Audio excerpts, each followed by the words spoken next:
my character is Alicia Winters, and she is a soldier in Undead Valley, and she is, like a hardcore soldier. So she doesn't, there's a war against the undead, which are the zombies, and she just views them as how she's been told, which is they are the enemy. This is Rob Ruckus. Hey, this is Kate Clover. Hey guys, it's Nick Collins here from The Effect and Better Strangers.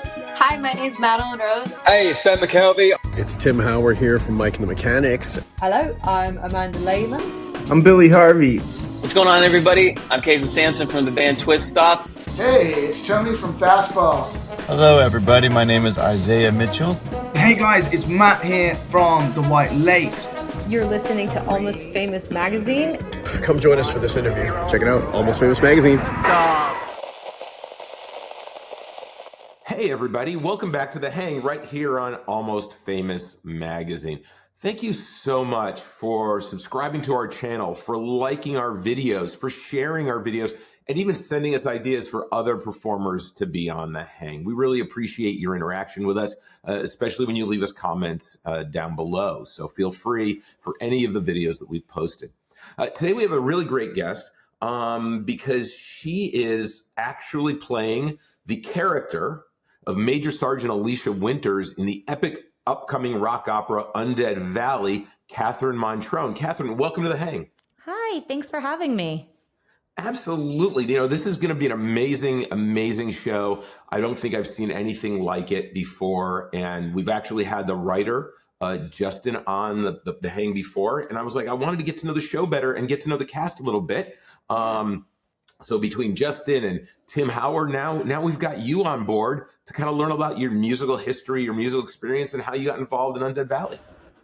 It's kind of a crazy story, and it was kind of like kismet, like it just kind of happened in a way. I'm so excited to be playing Alicia Winters. It's such an amazing opportunity. The music is hauntingly beautiful. It's so cool. It's kind of nothing like you've ever heard before. I've been having a lot of fun with it. So it's been something else, let me tell you. Oh, I can imagine.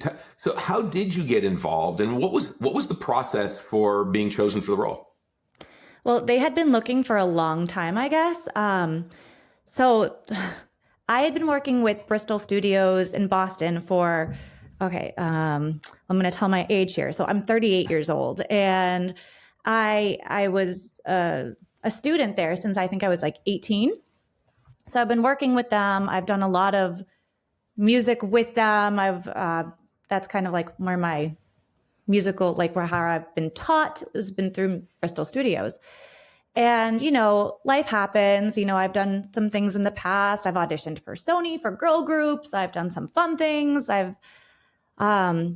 Music was really my passion for a long time. I was totally pursuing it hardcore. And then, you fall in love, and I have a family now, and, all that gets on the back burner, and my dreams changed, and my dreams became my family and the life I have right now. And it's kind of funny how sometimes when you've settled into your new dream, the old one kind of pops up. So during COVID, I had just had my daughter, and there was like a lot of spare time. My business had to shut down. I'm a small business owner. And, there was two parents at home with a baby, and I had some downtime actually. So I had called my old vocal coach, and I was like, hey, can we do some Zoom voice lessons? And he was like, yeah, that sounds great. Let's do that, kill some time and whatnot. And at the time we had to do it through Google Duo. And I can't remember why at the time. I think it was just like the app he was using. So we did that. So that was 2020, right? That was COVID. Fast forward, and we did a few lessons, and then, I had another baby. Life happened again. My business opened back up. I didn't really go back to singing for a while, just doing lullabies. And then one night, about a year ago, I'm falling asleep with my phone in my hand, and it's like 1 a.m. Somehow my phone opens up Google Duo, scrolls back to 2020, and calls my voice teacher in the 1 a.m. And I hear this voice waking me up, and it's like, Katie. And I'm like, at first I'm like thinking it's my husband. He's asleep. I'm like, what? God? Like, what's happening? Who's calling me? And then I look at my phone. I'm like, oh my gosh, I'm so embarrassed. I'm so sorry. I don't know how this happened. I called you at 1 a.m.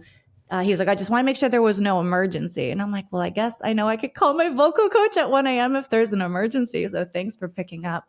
There's not. I don't know how that happened. And then he goes, well, while I have you on the phone, I'm working on this project. It's called Undead Valley, and we can't find a vocalist who can do the lead part. Can I send you the song? I actually think you could probably do it. And I'm like, it's 1 a.m. I'm half asleep. I'm like, I guess, sure, we could try it out. Like I've been, like I said, just singing lullabies for the last 2 years. Let's do it. So he sent it over, and I started working on it, and he kept sending me back feedback. And then finally he told me to come in and sing it for him and Justin. And that's how I got the role. That's fabulous. I mean, look, crazy. faith, right? Faith. Yeah, it was totally weird. So strange how that all happened. All from falling asleep with my phone which I don't do, like almost never do. So it was so weird. Well, I mean, I'm sure with 2 little ones, you get a little exhausted by the end of the day. Very much so. Yes. Yeah. I always say, right, like, I don't know, for all the parents out there who have seen Sing, I'm like, this is kind of my mommy pig moment. I don't know if anybody gets that reference. That's what I feel like right now. This is kind of cool and fun. And I guess your dreams don't have to stop after you turn 25, which is a huge message. No, I'm older than you are. And trust me, you can always find a new dream. You can always find the path and get there. I mean, I think it's important. I think it's one of the things that ultimately keeps us youthful through the aging process. Yes. Is having more dreams and things to reach for. So I totally get where you're coming from. And I'm excited for what you're doing here with Undead Valley. Thank you. So tell us about the character. Okay, so my character is Alicia Winters, and she is a soldier in Undead Valley, and she is, like a hardcore soldier. So she doesn't, there's a war against the undead, which are the zombies, and she just views them as how she's been told, which is they are the enemy. I don't want to give too much away. I'm not sure how much I can actually say without, giving away too much, but she definitely has a transformation through this where she starts realizing that everything the government and she's been fed her whole life may not be completely true. And I think that, it has a nice message in there where you got to do your own research. You shouldn't just sit down and always, just ingest what's being fed to you. You should just kind of sometimes open your eyes and look around and see what's there. Yeah. So what's it been like working with Justin on this? Like I mean, you're working directly with the gentleman who wrote Undead Valley, who's working to get it produced and has grand visions and dreams. What's it like working with him? He definitely has grand visions and dreams. And, here I am, like this suburban mom. And I'm like, it's hard not to have imposter syndrome sometimes. And I think that's true in a lot of things in life, but especially art. We sometimes second guess ourselves. And he's been so great with just being like, no, you're doing really well. This is the vision. This is how I heard it, which is very validating. And it's nice to feel like you're doing something and you're creating a vision that somebody else had, and it's actually coming to life the way that they were hoping, which is awesome. That's all you can kind of hope for when you're doing something like this. Yeah. What's it been like working with some of the other cast members that he chose? I mean, you got a number of different people, including Tim Hauer, who is part of Mike and the Mechanics, and he's had a ton of success in West End shows like Chess and Phantom of the Opera and things like that. What's it been like working and kind of learning and gaining some insight from other cast members? Well, it's been great. It's been just kind of like pretty surreal. It's been amazing to hear how they work in the studio and how, they go about their process. And then I can kind of learn from that and incorporate that in my process with, because some of this is a little bit new to me. I haven't worked on a musical before. So it's been really great being able to just kind of pick and choose what I see, what I hear, and what I can kind of then put into my own sound, if that makes any sense. Oh, sure. Well, I mean, collaboration is growth, right? And learning from other Right. people. So I think there's always an opportunity there.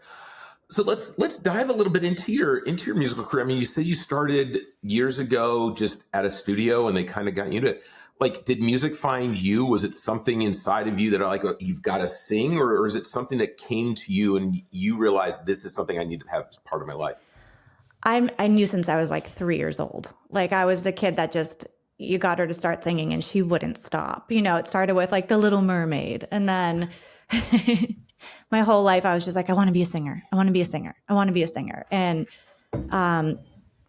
it was hard finding a good place to land to teach me vocally what I needed to learn, because a lot of places just teach one kind of style. It might be more like an opera style, and that's how I started, was learning more classical sounds, and then it was musical theater, and then I was like, I want pop. I wanted to be like Christina Aguilera, Britney Spears, like. And then I found Bristol Studios, which actually does teach the pop method, which was awesome. And that was kind of how that all started. And they did have some connections, and I started, you know, I had some music out back in the day, and I got to audition for Sony Records, and that was really cool. And there was just it was an awesome journey, and definitely made me, you know, realize a lot about myself. And yeah, it was, but music has always lived in me. And I feel like if you're somebody who loves some kind of art, it's always inside of you. It never really goes away. It just is always going to be there, and you got to let it out in some fashion. Otherwise you're going to go crazy. Oh no, absolutely. I mean, it allows you an opportunity to get into flow state and just let the world dissolve and enjoy just being in a moment where all that matters is that focus that you have on that art. I totally understand where you're coming from. Absolutely. So early on in your career, who were some of the influences stylistically that you had? People who you were like, if I could be like them, what could I do? And how did you craft your sound and your style?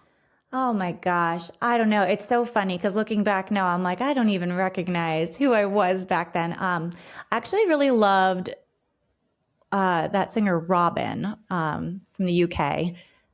I mean, I also really loved Britney Spears because I just loved that like pop. I loved that like candy pop sound, which now it's like if I could create my own album now, I think I'd be more indie. So we evolve and grow. But yeah, I had a very, very pop sound. I wanted it to I just wanted dance bangers. I wanted to go out. I wanted people to dance to my music and feel good and have fun. And yeah, that was kind of the sound. Yeah. What kind of performing did you do between there and up to Undead Valley? I mean, well, I'll say up till, having two children. Right. What was that like? So I did a lot of like local stuff. So I performed at Royale in Boston, which is a really awesome nightclub. I performed at the Hard Rock. I performed at Howl at the Moon, the greatest bar in Boston. There was a little place called The Place in Boston. So I just kind of did some local venues, which was really fun. And I sang the national anthem for the female soccer team. And yeah, and then there was a hiatus, like I said, like my dreams kind of started to shift. I fell in love, and I just, wanted this family, and I got it, and it was so wonderful. And then it's like I was so satisfied with how life is. But that's funny how sometimes that works. When you're really happy with yourself, it's like you project that out into the universe, and what comes back is more. It's like, here, you have this dream. Let's continue. So has this experience with Undead Valley kind of reignited your Oh my gosh, interest in a yes. musical career? Yes, like absolutely. And I think it's so important for my kids to see that I'm still doing something I love. I'm still like, going after this passion that I have, and that I want them to, if they have something that they love like this, never to stop. You don't have to stop at 20, 25, or 30. You can just keep going and keep living that dream and doing whatever sets your soul on fire. It's so important. And it's so important for like a happy, balanced life. Like I feel like I'm an even better mother now. I'm an even better wife. And just in life, I feel happier because I have this thing that I love so much that I get to do again. And it's really been eye-opening that I shouldn't have stopped. Oh, again, this is a happy accident at 1 a.m., right? Right. 1 a.m. happy accident. So what are your plans? Are you going to get back in the studio? Are you writing? What's the trajectory now?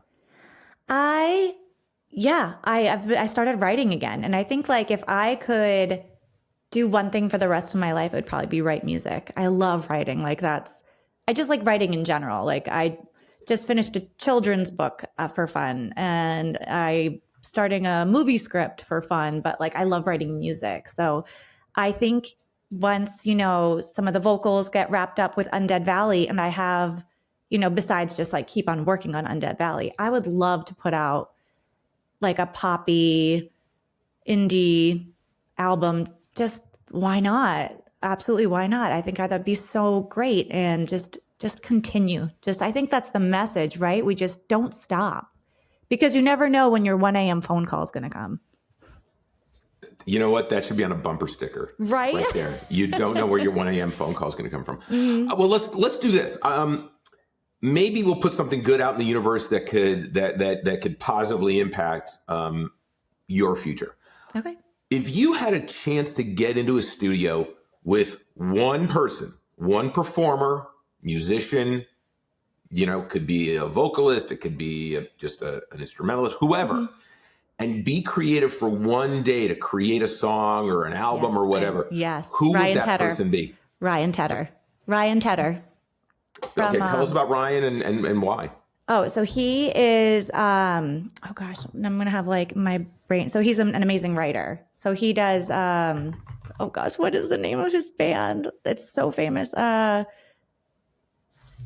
Republic? Is that the name? Should I like look that up really quickly?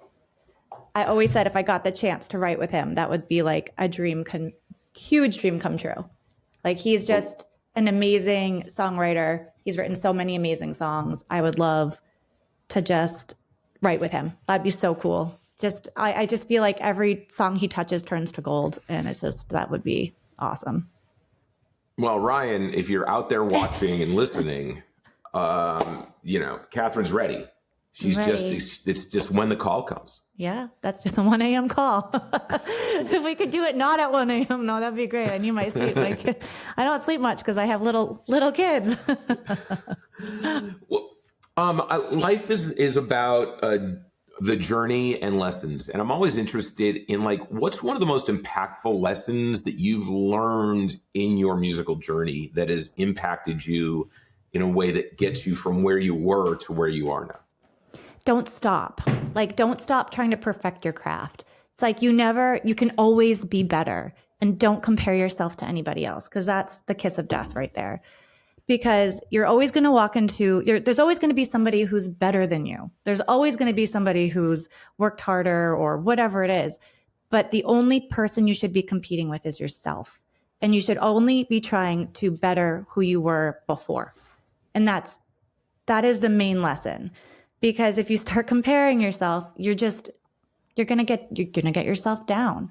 So the best thing you can do is to just keep going, keep trying, keep getting better. Don't think you've arrived, because you've never fully arrived. You could always be better. I've got to ask you, because with what you just said, that in itself is a song. You ever listen to Ben Folds? Yes. It's been a while. He had a song on an EP called There's Always Someone Cooler Than You. And that song is exactly what you just said. But it's true, right? And then you just don't compare. just don't do it. That was my mom's advice to me growing up. She's always like, there'll always be somebody who earns more money or who's, smarter or whatever. You just be better than you were. You just got to just do better, compete with yourself. And then that's it. That you can be happy within yourself. You don't have to look for this external validation. Just try your best to be better than who you were yesterday. Yeah, no, absolutely. I mean, life goes on until it's done. And if you don't have something to get you to the next step, it's a much more arduous process to enjoy. Sure. I mean, if you what is it? It's there's so many people out there who they didn't get their big breaks or till they were later in life. So you just have to keep going because you just never know. You don't know what the plan is, and it definitely you miss 100% of the shots you don't take. So you just got to keep taking them. And every failure is a lesson, Speaking of that you really dovetail that well into what I was curious about next, because life's a series of bets, right? Life's a series of small bets. You bet on yourself, you bet on an experience or an action or a behavior and how it's going to pay off. So I'm always interested in two things. One, a bet that you made that paid off the way you thought, and then one that you made that didn't quite produce the results you were hoping for. Okay, so I guess we could say that the bet I made would be on myself this time with going in and doing this audition. I was so nervous. I mean, but I was like, I've done the work. I got to just go in and sing it. Why not? And it paid off. It truly did. But there have been times in the past that hasn't been the case, where I have bet on myself and that just didn't go as planned. It was a bum audition. It was whatever it was, didn't work out. And, you just have to dust yourself off and try again. You just got to keep trying, because if you stop every time you fail, we would just be stuck in life. You have to just kind of learn and be like, what could I have done better? And just keep trying. No, that's awesome. That's actually pretty interesting because, I mean, I'm curious. Everyone deals with negativity and rejection in a different way. Mm-hmm. And I think for some, it's a learning process how to overcome things like that. Is there anything that you do in the event that you don't get what you're trying to achieve, whether it's because someone says no, or that your A game just didn't show up? What are some things that you employ within yourself to help bring yourself back up that might be good advice for others? So I think the best thing to do, it just goes back to what we were talking about before, where it's just ability. So you didn't bring your A game, you were super nervous. So what created those nerves? What can you do then to kind of quell the nerves next time? What is it that you can do to make yourself better? So it's always about thinking of, all right, what was it? What did I not get a good night's sleep? Was I just too nervous? Why was I nervous? And then there's sitting with meditation, there's prayer. You can so many things you can do to quiet yourself and just figure out what could I do better next time? And also don't be so hard on yourself, because everybody has bad days. There have been so many times where we've been singing for Undead Valley. I've been going into the studio and we start singing and we've had to stop, and it's just not happening today. And you feel like garbage when that happens, right? But you're like, okay, yeah, I should have maybe been a little more prepared. Maybe I should have done X, Y, and Z a little bit differently. And then next time, all you can do is just show up and be better and do better and try not to dwell on it too much, even though it's hard. I'm an overthinker. So it's been a process for me to learn to let it go. Okay, that was a bad day. Okay, that was a bad session. Okay, deep breath, let it go. I am the creator of my own reality. Next time I will create a different reality and this will be better. Isn't it amazing how our own worst enemy tends to be ourself in situations like that? Always. It's always ourselves. And it's like, you might be sitting there thinking like, oh, that was so embarrassing. Everyone's already probably forgot about it, right? A bad audition, whatever it was. Nobody's sitting there being like, thinking about it the way that you are. You're the only one that's replaying that in your head. You just have to let it go and just be like, all right, I'm going to redeem myself next time. There will be redemption.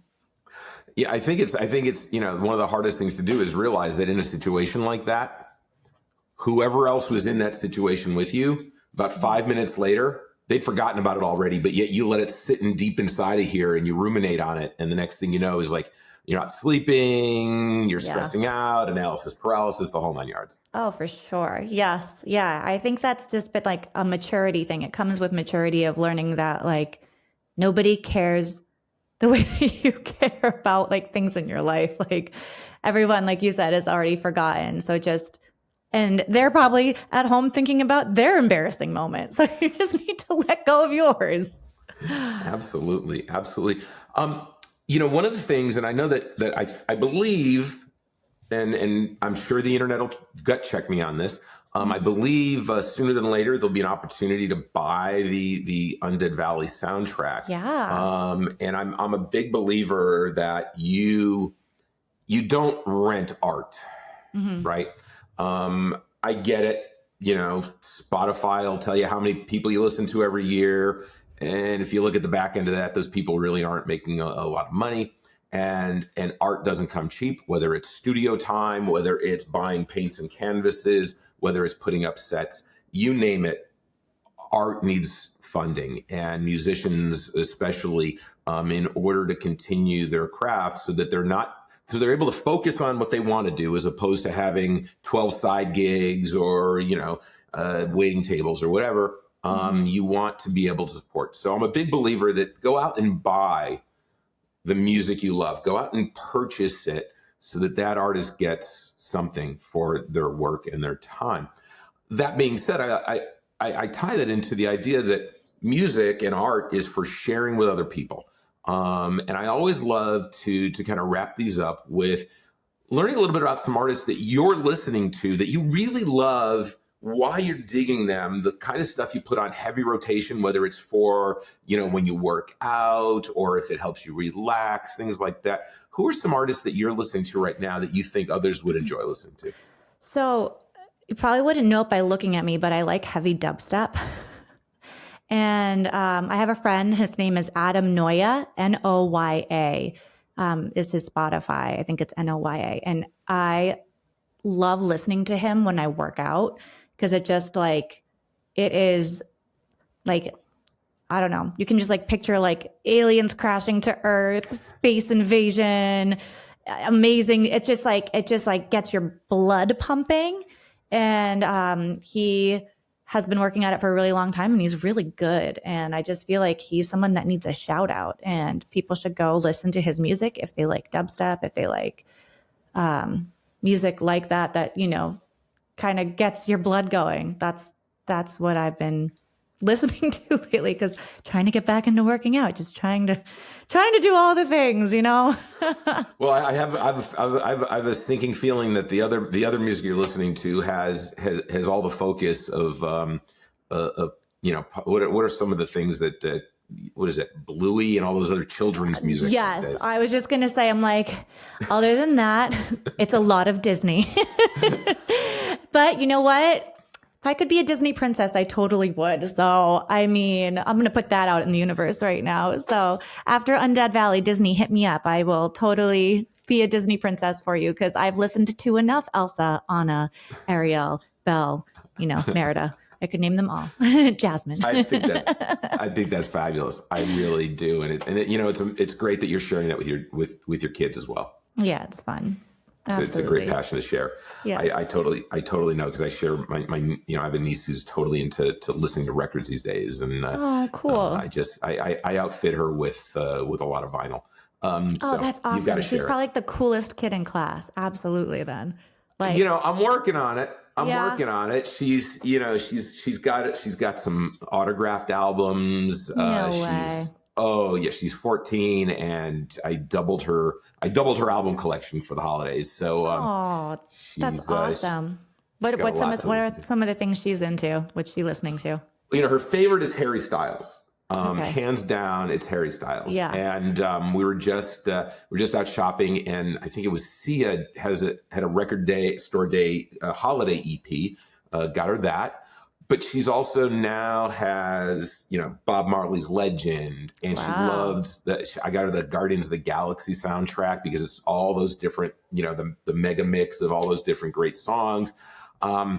But in her collection, she's got Blondie, she's got Adamant, she's got Phil Collins and Genesis, she's got Huey Lewis and the News, some Monkees.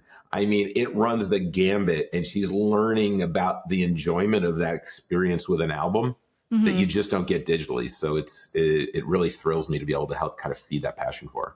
That's awesome. That is so cool. I love that. That's amazing. That's what it's all about, right? Sharing the passion, sharing the joy.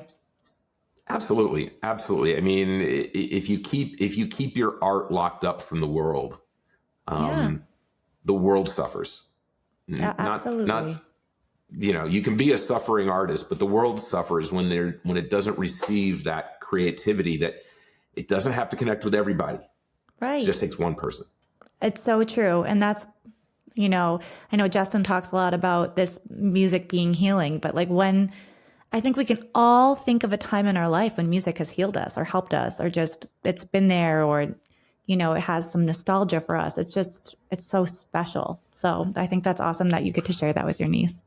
Oh, thank you. Yeah. I mean, you think about moments in life, right? The little things in life that stick with you in a pinpoint of time, whether it is the place you're at, whether it is the sound in your ears, or even, odors and colors and all these different things can suddenly, when you re-experience them, take you back. And songs, I think, do a great job of that. They really do. Yeah, absolutely. So, well, Kathryn, this has been a joy getting to know you. I wish you all the success. I'm looking forward to you doing a lot of writing, having a big album, and coming back and joining us on The Hang again. Thank you so much for having me. This was so fun. I really appreciate it. All right. Well, thank you for joining me. Everybody, get to know Kathryn. We're going to include these as we normally do, put them out on Instagram, out on YouTube. Share this with your friends, people that you think would enjoy getting to know Kathryn, getting to understand Undead Valley a little bit more. And thank you for showing up and listening to our hang. Please continue to subscribe, and always drop us a little like. It always helps a little bit. So thanks so much for joining us, Kathryn. Great to get to know you, and I wish you all the best. Thank you.